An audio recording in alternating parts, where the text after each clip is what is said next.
एक तरफ उत्तराखंड में सबसे बड़ा जो रेस्क्यू ऑपरेशन है वो कंप्लीट होने के कगार पर आ गया, तो दूसरी तरफ हिमाचल में लापता लोगों की तलाश इस वक्त सबसे बड़ी टेंशन है।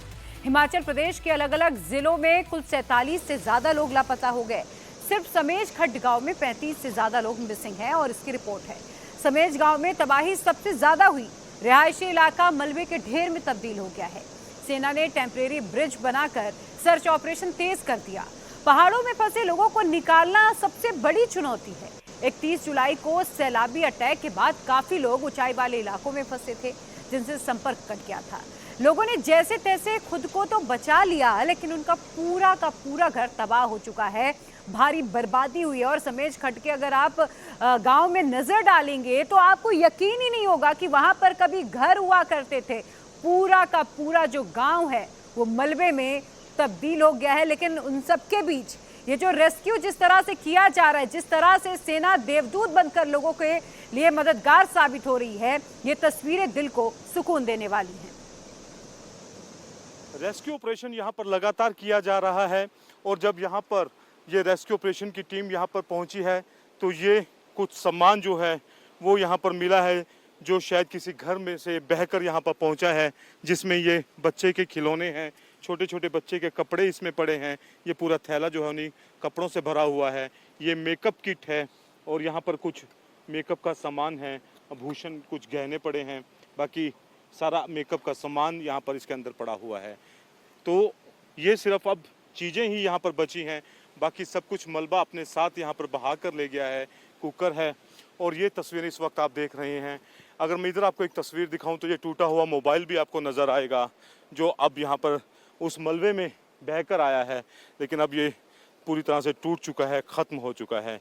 ये तस्वीर इस वक्त यहाँ पर बची है, ये मोबाइल है और बाकी यहाँ पर सब कुछ, क्योंकि काफ़ी ज़्यादा घर थे यहाँ पे जो बह गए हैं और अब यहाँ पर बचे हैं तो सिर्फ अवशेष बचे हैं या कुछ एक निशानियाँ बची हैं। ये लगातार यहाँ पर सर्च ऑपरेशन जो है वो किया जा रहा है कि शायद कुछ मिल जाए, उसकी तलाश यहाँ पर की जा रही है। लेकिन यहाँ पर तो सिर्फ अब जो लोग थे उनकी निशानियाँ बची हैं। ये बेड का कोई हिस्सा है, ये आप देख सकते हैं, ये डबल बेड का हिस्सा है वो यहाँ पर पड़ा है। बाकी सब कुछ यहाँ पर बहता हुआ चला गया। दूर दूर तक नज़र जाएंगे तो तबाही का मंजर ही नज़र आएगा। ये आप देख सकते हैं किसी घर की ये दीवार है, ये आपको मैं तस्वीर दिखाऊं तो ये किसी घर की दीवार है यहाँ पर, और बाकी घर कहाँ गया ये कुछ नहीं पता। और ठीक वैसे ही दीवार आपको आगे भी नज़र आएगी, आगे भी कपड़े आपको नज़र आएंगे। ये सामने आप देख सकते हैं कि वो वाइट कलर की भी एक दीवार नज़र आ रही है, उसके साथ कुछ कपड़े हैं, बाकी सब कुछ बहकर चला गया है।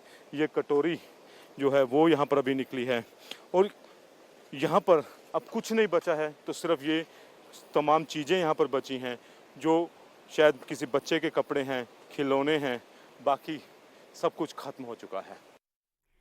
तो तबाही की मंजर की तस्वीरें कैसे होती हैं, किस तरह के वहां पर हालात पनपे, आपको हमारे सहयोगी ने बताया। पूरे हिमाचल में 45 से ज्यादा लोगों का अभी तक अता पता नहीं है। 31 जुलाई के रात में 3 जिलों में आई तबाही के बाद से सेना और आपदा प्रबंधन की टीमें ग्राउंड पर एक्टिव हो गईं। नदी से लेकर ऊंचाई वाले हर रेंज में तलाशी अभियान जारी है। स्निफर डॉग्स की मदद ली जा रही है। समेज गांव में रेस्क्यू के लिए 6 जेसीबी क्रेन भी मंगवाए गए। तबाही वहां पर किस तरह से हुई है इसका आकलन करना भी मुश्किल है। घर हो, मकान हो, सब कुछ डैमेज हो चुका है। स्कूल कैंपस खंडहर में तब्दील हो गया।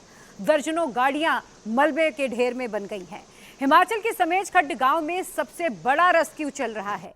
यहाँ पर 35 लोग लापता हैं, जिनकी तलाश में सेना दिन रात एक करे हुए है। मलबे से लेकर पहाड़ की चोटी तक सर्च ऑपरेशन जारी है। कुल्लू में 9 जबकि मंडी में 5 लोग लापता हो गए। पूरे ऑपरेशन में 400 से ज्यादा जवान जुटे हैं। चारों तरफ तबाही के मंजर ही नजर आ रहे हैं।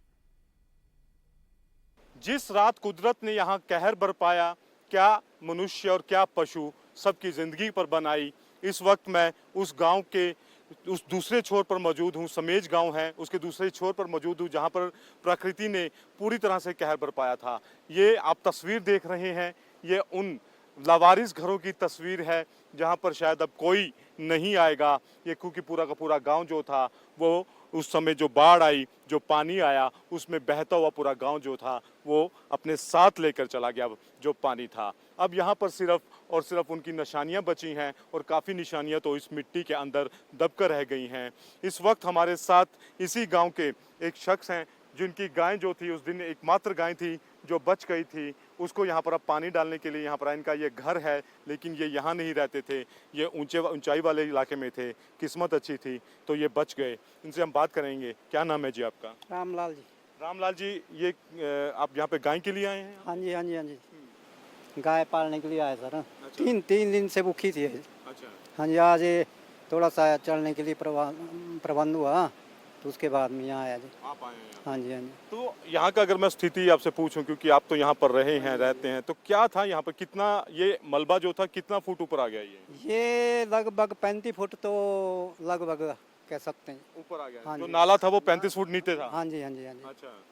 तो और यहाँ पर ये पूरे गांव हुआ करता था ये?